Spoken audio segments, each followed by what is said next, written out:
"Excuse me. May I help?" The words came from the far corner of La Fontaine, Chicago's most exclusive restaurant, where the crystal chandeliers bathed every table in golden light. For a split second, even the clinking of forks and the muffled chatter seemed to stop. All eyes turned toward the young waiter who had spoken. Marcus Grant, tall and composed in his crisp white shirt, had addressed the elderly woman at the center of the commotion in flawless German. Moments before, the scene had been painfully awkward. The woman, clearly a foreign visitor, had been trying to explain to the maitre d' her severe allergy to seafood. Her hands trembled as she pointed at the menu, her voice breaking with urgency. But the maitre d' and then the manager, Mr. Harrington, only shook their heads, impatient and dismissive. The poor woman's face had gone pale, her lips pressed tightly together as though she might cry. That was when Marcus stepped forward. He had no business near that table. He was never assigned to VIP guests. In fact, he was usually kept out of sight in the back section of the dining room. But hearing her struggle, he couldn't stand by. His voice carried across the room, steady and respectful, yet filled with quiet authority. The woman's eyes lit up instantly. Relief washed over her face as she replied rapidly in her native tongue, explaining the severity of her condition. Marcus listened carefully, nodding, then translated every detail with precision. Alternative dishes she could safely enjoy, substitutions the kitchen could make. A soft ripple moved through the dining hall. Some guests exchanged surprised glances. Others leaned forward to listen. Even the servers paused mid-step. Marcus's German was clear, elegant, something no one expected to hear in this place, least of all from the waiter who had always been relegated to forgotten corners. Mr. Harrington's jaw tightened. He strode over his polished shoes, clicking against the marble floor, his tone sharp. "Grant, back to your section. VIP tables aren't for you." But before Marcus could step away, the woman, Frau Weber, placed a gentle hand on his sleeve. In her language loud enough for others to hear, she explained to her husband that this young man had just saved her from what could have been a life-threatening mistake. Her gratitude was immediate. Her eyes filled with tears of relief. The tension broke slightly, replaced by whispers spreading across the room. $100 bill was slipped discreetly into Marcus's hand. When the woman finally sat back safe at last, she whispered a thank you only he could understand. "You saved my life today." From a quiet table near the back wall, someone else had been watching Eleanor Rhodes, a woman whose understated elegance hid the weight of global influence. Her gaze, sharp and analytical, lingered on Marcus longer than anyone else's. Where others saw a waiter overstepping his place, she saw something rare: composure under pressure, intelligence shining through humility. Marcus, however, didn't notice her eyes. He simply bowed his head, whispered thank you, and returned to his assigned section. His steps were steady, but his heart raced. He knew he had broken an unspoken rule by intervening, and he knew Harrington would not forget it. The chandeliers still glowed, the violins in the corner struck up again, and the restaurant's rhythm resumed. Yet beneath the polished surface, something had shifted. A single moment of unexpected courage had disrupted the order of La Fontaine, and it was only the beginning. La Fontaine returned to its usual hum of elegance, but Marcus's brief intervention left traces in the air, invisible yet undeniable. Guests whispered as the elderly German woman dined in comfort, her gratitude shining through every glance she sent toward him. For Marcus, though, the applause was silent. He knew what awaited once the spotlight shifted. Mr. Harrington wasted no time. Back to the side tables, he muttered, his voice low enough for the guests to miss, but sharp enough to pierce. The order wasn't new. It was the same command Marcus had heard 100 times before. Stay unseen, stay small. The truth was, Marcus had always been kept at the far edge of La Fontaine's grandeur. 3 years in service and never once trusted with a table of influence. His job was to pour water, clear plates, handle the corners where no important eyes could see. The reason wasn't written anywhere, but it showed in every smirk, every unnecessary correction from Harrington's lips. Yet behind the quiet bow and respectful "yes, sir" lay a different story. Marcus had spent years building himself in shadows no one cared to look into. Every dawn before stepping into the polished walls of La Fontaine, he walked into the dim, dusty halls of the Chicago Central Library, teaching himself languages page by page, phrase by phrase. German, Japanese, French, the voices of cultures he longed to master. He wasn't born into privilege, but he was determined to shape himself for a place no one expected him to reach. Harrington didn't see that. To him, Marcus was a box checked a symbol to prove the restaurant's diverse hiring policy. Nothing more. And so the cycle continued. Every day Marcus was placed at the dimly lit tables, away from the crystal chandeliers, far from the spotlight. But not everyone saw him that way. From her discreet corner, Eleanor Rhodes sipped her wine, every detail of the scene etched into her mind. She was not there for the cuisine. Billionaires rarely are. She dined alone at La Fontaine to study people when they thought they weren't being watched. And Marcus intrigued her more than the gilded decor ever could. The way he spoke German, not just fluently, but with confidence and care. The way he steadied his tray, even under Harrington's cutting eyes. The way he carried himself, not as someone desperate to survive, but as someone holding back a depth no one else imagined. Eleanor had built her empire by spotting hidden potential in overlooked places, and in Marcus she sensed a storm waiting to rise. That evening, Frau Weber insisted on speaking once more with Marcus before leaving. She pressed another folded bill into his palm, whispering in halting English, "Kindness like yours. It saves lives. Don't forget that." Her husband bowed slightly, a gesture of gratitude that did not go unnoticed by those watching. Harrington's expression soured. He forced a stiff smile at the guests, but his jaw clenched as he turned back to Marcus. "Clear those already spotless tables. Now." It was petty, but deliberate, his way of reasserting control. And Marcus obeyed, wordless, though a quiet flicker burned in his chest.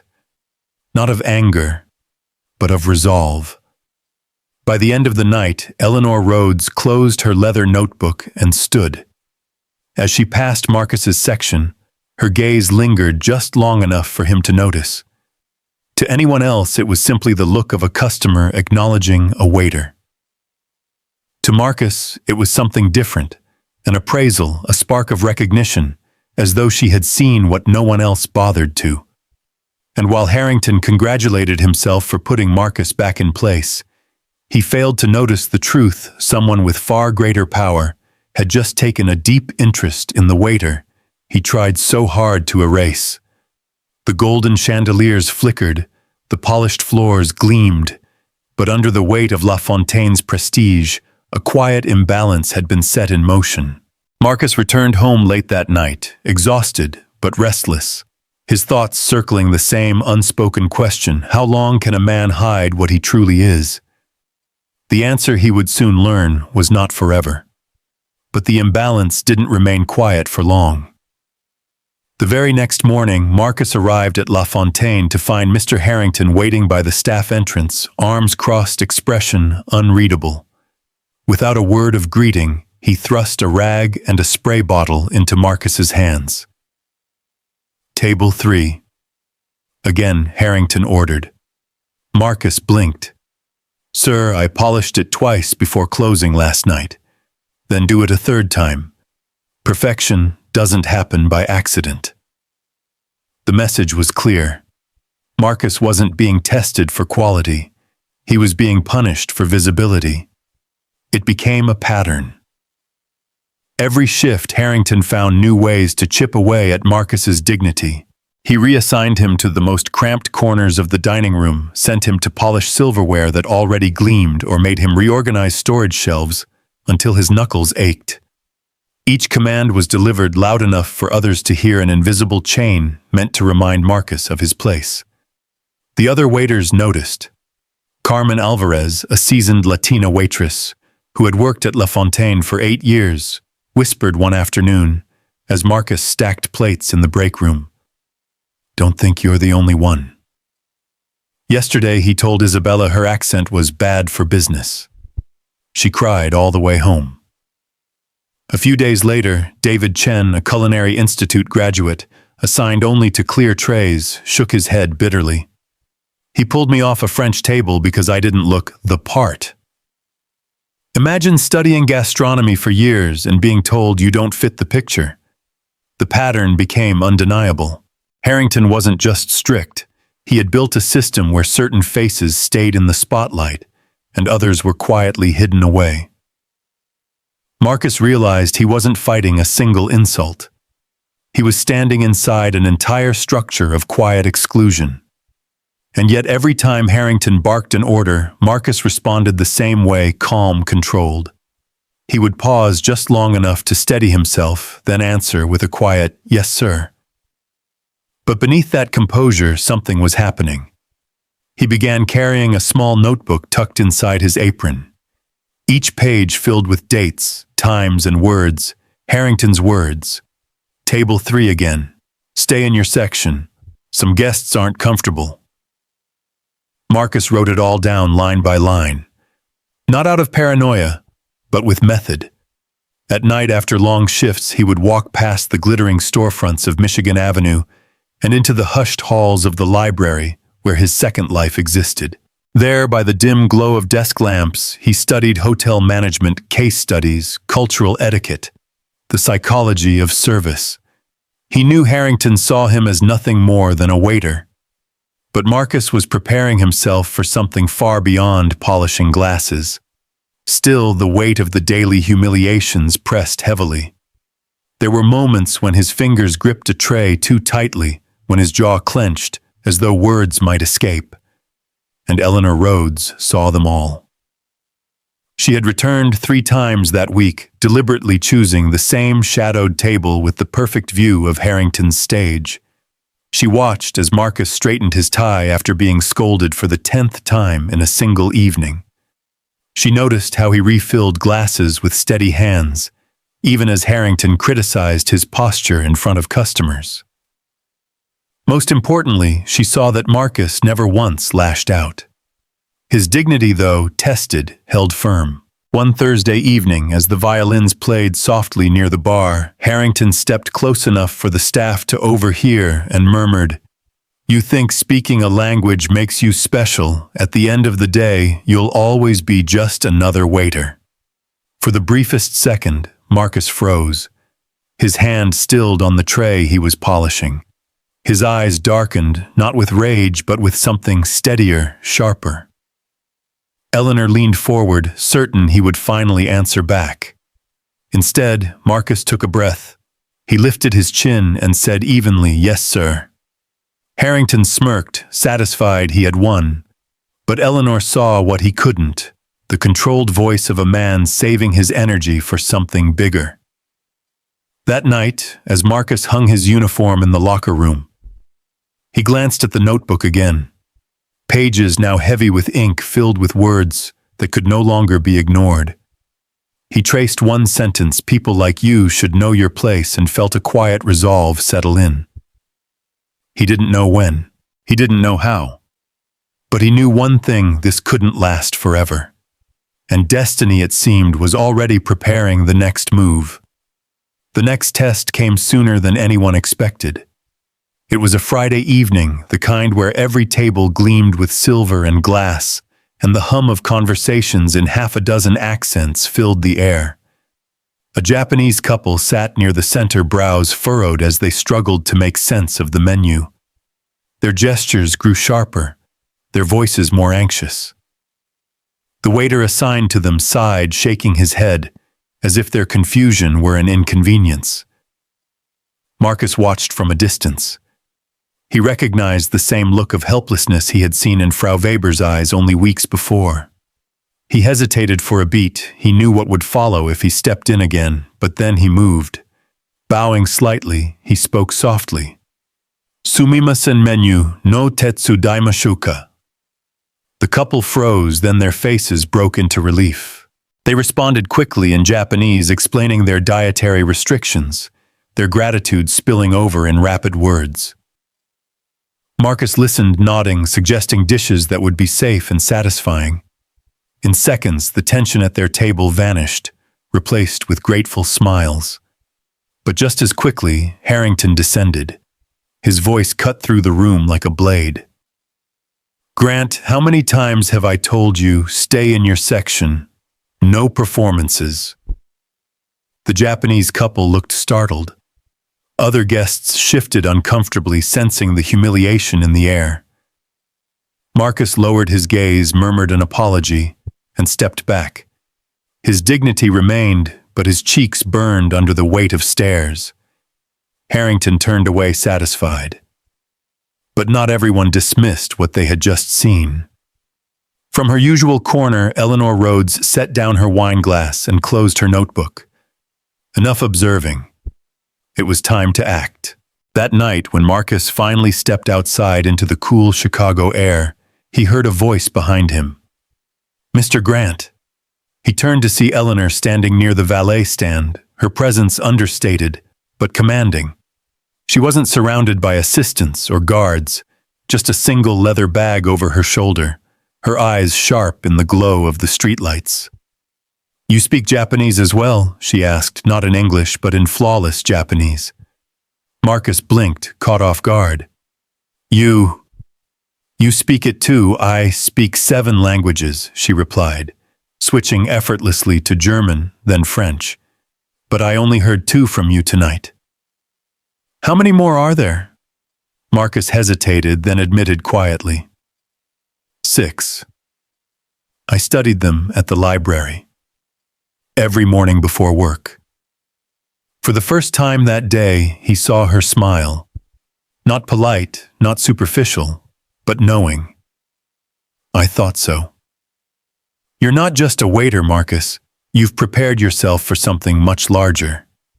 He shifted uncomfortably. With respect, ma'am, people here don't see it that way. That's because they're not looking. She paused, her tone lowering. But I am. And I want to help you show them. From her bag, she pulled out a small black device no larger than a coin. This is a discreet recorder. Harrington has crossed legal lines more times than he realizes. Document everything, dates, words, witnesses. With the right evidence, men like him don't just lose their jobs. They lose the protection they think they have. Marcus stared at the object in her hand, his pulse quickening. He had been filling notebooks with Harrington's words, but this was different. This was power with teeth. Why, he asked finally. Why me? Eleanor's eyes softened, but her voice remained steady. Because I see someone who hasn't just endured injustice, he's prepared for the day it ends. You remind me of what true leadership looks like, calm under pressure, dignity, when it costs the most. That's the kind of man I invest in. The city buzzed around them, taxis honking, neon lights flickering, but in that small circle of silence something shifted. Marcus took the recorder, its weight surprisingly heavy in his palm. What happens now? He asked. Now Eleanor said, you keep doing what you've been doing. Only this time every insult, every command, every word becomes a stone in the foundation of his downfall. When the time comes, Marcus, you won't just be defending yourself. You'll be standing as the new face of what this place should have been all along. He slipped the device into his pocket, his heart steady but fierce. Harrington thought he had silenced Marcus for good. He had no idea he had just sparked the beginning of his own undoing. And Marcus, for the first time, no longer felt alone. 2 weeks passed, and the little recorder in Marcus's pocket filled with words sharper than knives. Every sneer, every insult, every instruction to stay out of sight lived inside that device captured with clarity Harrington could never take back. Marcus worked as usual, his voice steady, his hands precise. But beneath that quiet rhythm was a new kind of anticipation. He wasn't simply enduring anymore, he was gathering, building, preparing. The moment arrived on a Saturday evening, one of the busiest nights of the season. LaFontaine's private hall glowed brighter than ever, chandeliers blazing above 50 of the city's most important investors. Harrington strutted through the room like a king surveying his court. His voice carried his laugh too loud, his pride swelling with each handshake. Tonight was his stage, his chance to impress. Among the elegantly dressed guests sat Eleanor Rhodes, blending seamlessly with the crowd. To most, she was another executive enjoying the meal. To Marcus, who caught her discreet nod across the room, she was the silent architect of what was about to unfold. The dinner moved smoothly, wine-poured dishes unveiled conversations rising in polite laughter. At exactly 8 p.m., Eleanor rose from her table and crossed to Harrington with a smile. "Mr. Harrington," she said warmly, "allow me to congratulate you. The service tonight has been memorable." His chest puffed with pride. "Thank you, Ms. Rhodes. At LaFontaine, we set the highest standards. I handpick every detail and every member of my staff." Her smile deepened, cool and deliberate. "That's interesting. Perhaps you could share your management philosophy with us." Harrington chuckled, flattered by the attention. "Well, you see, not every employee is suited for every table. It's about presentation image. Some simply don't fit. A certain look is expected, and it's my job to ensure the right face greets the right client." He didn't notice Eleanor's subtle hand gesture toward the sound system. He didn't notice Marcus slip quietly toward the control panel at the back of the hall. But everyone noticed when the speakers crackled to life, followed by Harrington's own voice. "People like you should be grateful to have any job at all." The room fell silent. Wine glasses froze mid-air. Harrington's eyes darted confusion twisting across his face. Then came another recording. "Stay in your section. Don't make guests uncomfortable." Then another. "Some employees just don't have the right profile." Each word echoed against the marble walls, amplified so that every investor, every guest, every server could hear the manager's private truth. Harrington's smile collapsed. "What is this? Stop it!" He stumbled toward the sound system, but Eleanor's calm voice cut through the chaos. "Actually, Mr. Harrington, please stay right where you are." All eyes turned to her. She stepped forward, her presence commanding. "Ladies and gentlemen, allow me to introduce myself properly. My name is Eleanor Rhodes, CEO of Rhodes Global, and as of this afternoon, Rhodes Global has acquired LaFontaine." Gasps rippled across the hall. Harrington's face drained of color. "Acquired? That's impossible. I'm the manager here, no one told me." "Because you were never an owner, Mr. Harrington." Eleanor interrupted smoothly. "You were an employee. And after what we've all just heard, you are no longer one." The investors shifted in their seats, their expressions hardening with disgust. A few whispered angrily to one another, already distancing themselves from the man they had once respected. Eleanor extended a hand toward the back of the hall.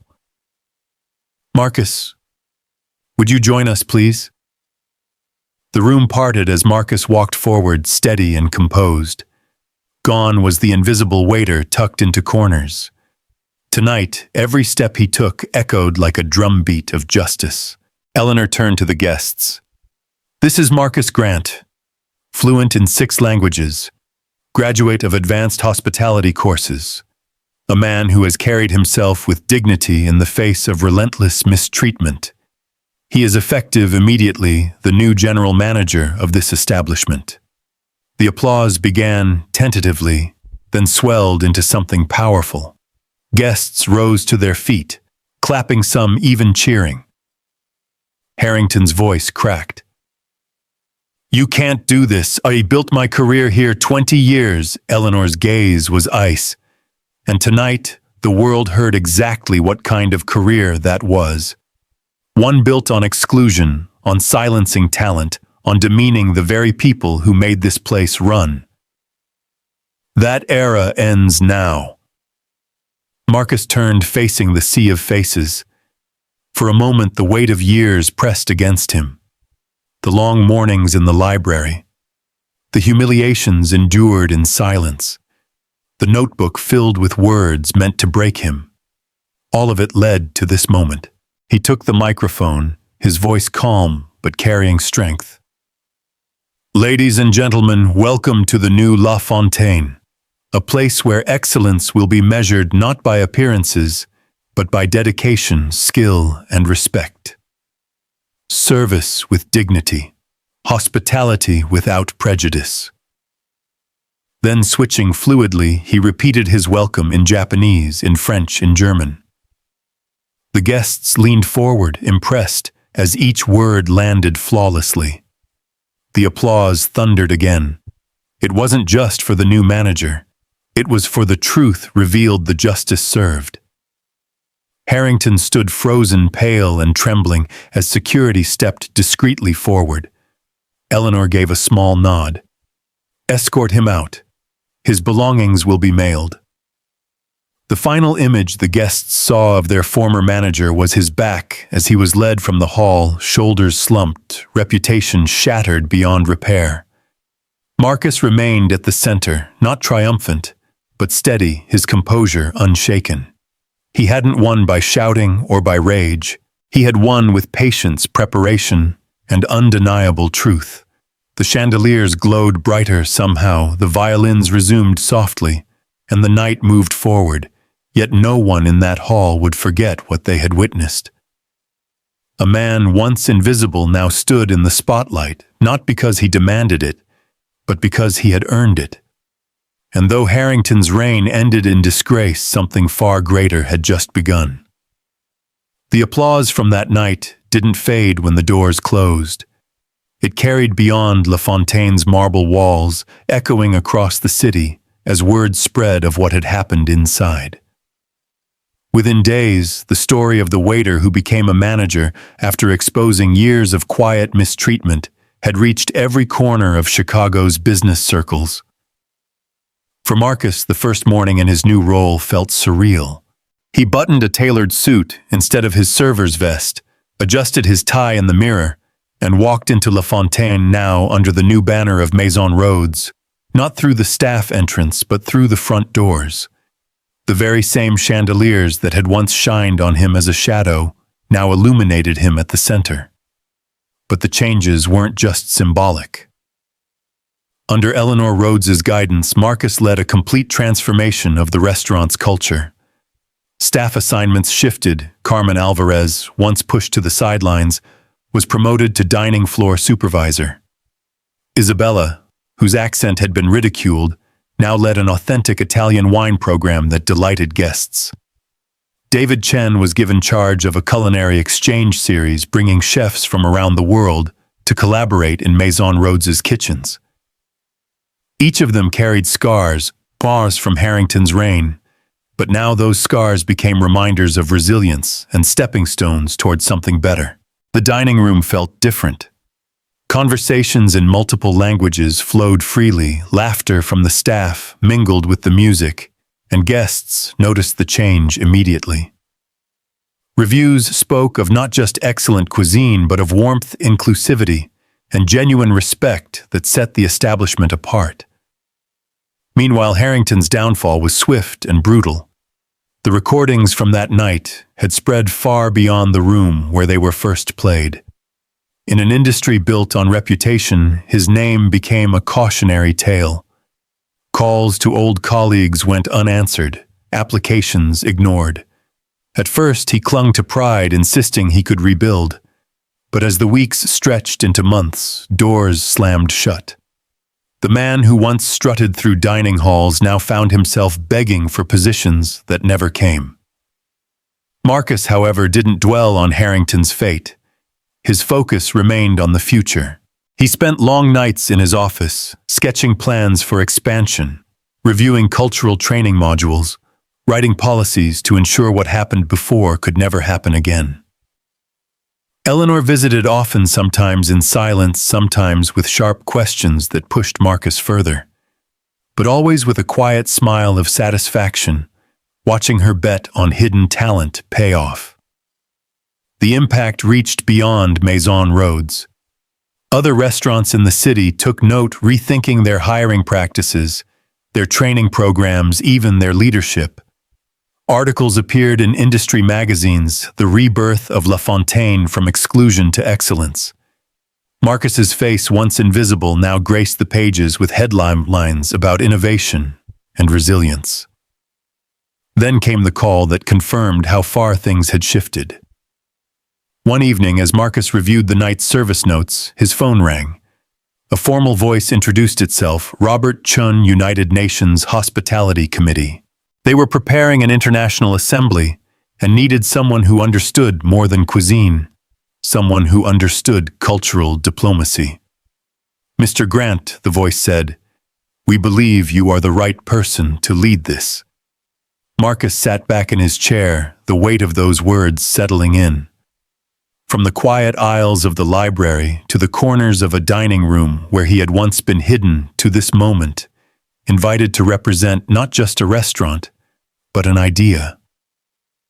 He smiled faintly, hearing his mother's voice in memory and day, you'll sit on the other side of the table. That day had come, and something even greater was beginning to unfold. Weeks after Maison Rhodes had reopened under its new banner, Marcus found a letter waiting on his desk. The envelope was neatly sealed, the handwriting precise and unmistakably European. He unfolded the paper slowly. My dear Mr. Grant, it began in perfect German. I read in the papers of your extraordinary journey. That night, you did not only protect me from danger, you reminded me that kindness still exists in this world. You spoke to me in my own language when no one else would listen. And now I see that you speak a language even greater, the language of dignity. I believe your mother would be proud. Marcus set the letter down, his fingers tracing the ink as if it were more than words, as if it were proof that every sacrifice, every long night in the library, every moment of humiliation had been leading to something larger than himself. He rose and stepped into the dining hall. The chandeliers shimmered above, but what caught his eyes were the people beneath them, Carmen guiding her team with authority. Isabella sharing Italian vintages with curious guests, David overseeing a lively cultural exchange menu. The floor buzzed with a harmony of accents and laughter, a far cry from the silence that once followed every insult. Marcus stood quietly watching his staff thrive and realized the truth. Victory wasn't about replacing one man at the top. It was about rebuilding the entire table, making space where none had been before. His mother's voice returned to him, gentle and steady. Someday, you'll sit on the other side of the table. She had been right. But there was something even greater than sitting at that table. He had remade it stronger, wider, built on respect instead of fear. As he adjusted his cuffs and prepared to welcome a new delegation of international guests, Marcus allowed himself a rare smile. The scars of the past remained, but they no longer weighed him down. They had become the very foundation of what he had built. And in that glow, the message of his story shone clear: true excellence has no color, no boundary, no origin, but the character we choose each day. Dignity may be tested, but when it endures, it has the power to change not just one life, but an entire world. True dignity often shines brightest when tested. Marcus's story reminds us that injustice may silence a voice for a moment, but it cannot erase the worth of a human being.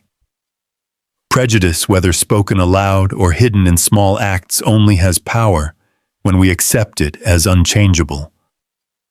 Like the saying goes, character is how you treat those who can do nothing for you.